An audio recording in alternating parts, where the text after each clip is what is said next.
The first one was the biggest R-rated horror movie of all time. Only way to follow that up is with a near 3-hour horror epic, right? A Monsterpiece. My email said Monsterpiece. I just like that you called it a Monsterpiece. Yes.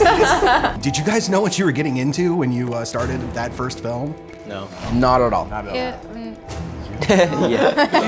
She knows things. I wouldn't be surprised. She knows things. Exactly I know things. It's not true, you know. What they say about me. I've known Andy for a long time. I met him in 2011 and we've been quite close since, and so I know how crazy that man is. I had an inkling of what I was getting into, but I'll tell you, that even on set, I was really like, wow, Andy, you are pushing us to the brink here. A lot of us, I'm sure that there were other ones in the cast, I didn't read the script until we were actually out at the table read together, or the whole thing, which was like 200 pages.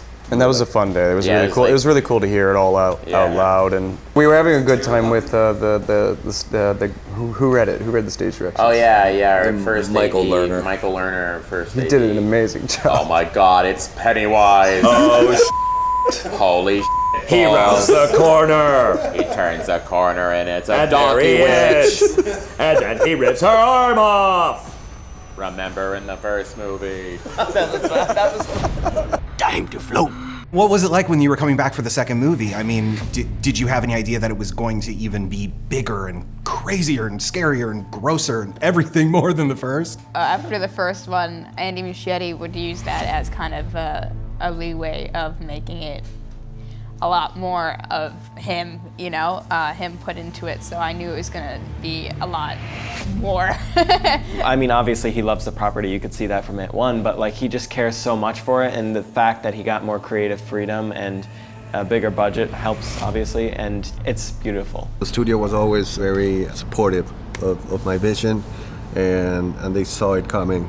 They saw that the second one was going to be bigger, more exciting, a bit of a bigger adventure in horror and drama. Everything that makes Chapter 1 special is sort of intensified in Chapter 2.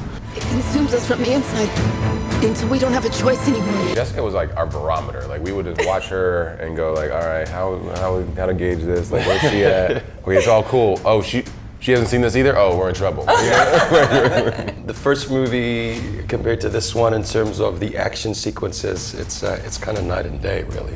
So I wasn't expecting what we had to go through. The sequence between Jessica and I in the bloodbath scene and Ben's scene was pretty cool. And Andy came to set one day and was like, okay, we're gonna shoot this scene like this, but you guys are gonna be upside down. So we had to work in harnesses. It was extremely uncomfortable. Yeah, when Beverly reaches down into this, like pulls, it was one thing you kind of don't realize until you get there, because also hanging by the harness is how slippery it is. Yeah. You're like, oh, I'm pulling him up with one hand. Okay, here we go. It looked badass. Like, She had major legit girl guns by power. the end of that. That was just like, And that was real screaming. yeah.